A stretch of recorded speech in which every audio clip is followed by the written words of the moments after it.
ये कहानी है दो दोस्तों की और उनकी दोस्ती की शुरुआत हुई थी अभी कुछ दिन पहले हॉस्पिटल के कमरे से, जहां पर वो दोनों एडमिट थे। तो दोनों में से जो एक था उसको अभी कुछ दिन पहले एक पैरालिसिस का अटैक आया था, जिसकी वजह से गर्दन के नीचे की उसकी पूरी बॉडी पैरालाइज हो गई थी और वो अपनी एक उंगली तक नहीं हिला सकता था। और पूरे दिन जो भी नर्स उसके पास में आती वो उसको एक ही बात कहता कि मुझे कोई ऐसा इंजेक्शन दे दो जिससे कि मैं मर जाऊं, अब मैं और जीना नहीं चाहता, ऐसी जिंदगी का मैं क्या करूंगा।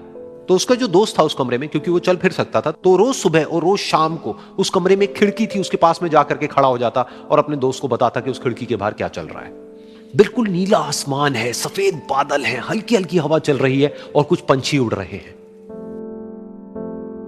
एक बहुत ही सुंदर बीच है जहां पर कुछ बच्चे मिट्टी के घरौंदे बना रहे हैं।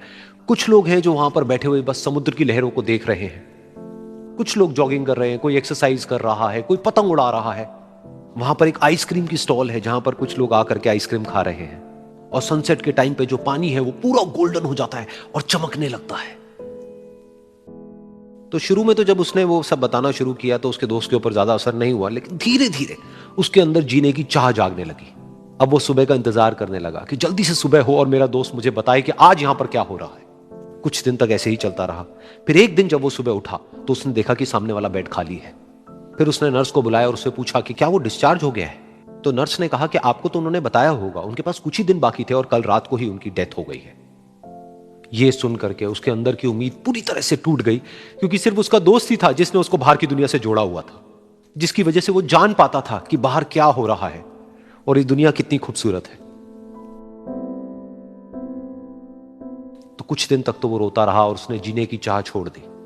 लेकिन दूसरी ही तरफ से उसके अंदर कहीं ना कहीं एक नई चाह पैदा हुई कि काश मरने से पहले एक बार मैं खुद अपनी आंखों से देखूं इस खिड़की के बाहर कि ये दुनिया कैसी है। जैसे जैसे उसकी ये चाह बढ़ने लगी, उसको अपने अंदर एक अजीब सी एनर्जी महसूस होने लगी।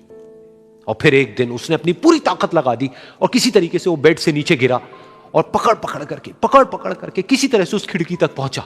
फिर उस खिड़की को पकड़ करके वो खड़ा हुआ और खिड़की के बाहर देख लिया।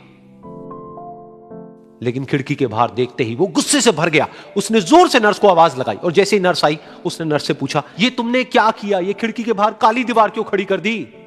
तो नर्स को समझ नहीं आया वो क्या बोल रहा है और वो बोली कि मुझे 5 साल हो गए हैं यहां पर, जब से मैं आई हूं तब से तो ये काली दीवार यहां पर है। तब जाकर के उसको समझ आया कि उसका वो दोस्त उससे झूठ बोल रहा था। और उसने नर्स से पूछा, अगर ये काली दीवार पिछले 5 साल से यहां पर है तो मेरे दोस्त ने मुझसे झूठ क्यों कहा।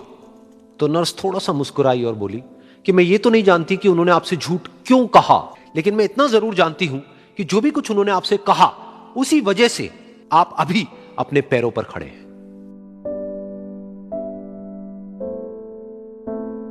तो इस कहानी से हमको यह सीखने को मिलता है कि जो हमारे शब्द हैं, जो हमारे वर्ड्स हैं, जो हम अपने मुंह से बाहर निकालते हैं, उसमें इतनी पावर है जिसकी कोई हद नहीं है। वो किसी आदमी को गिरा भी सकते हैं और उसको उठा भी सकते हैं।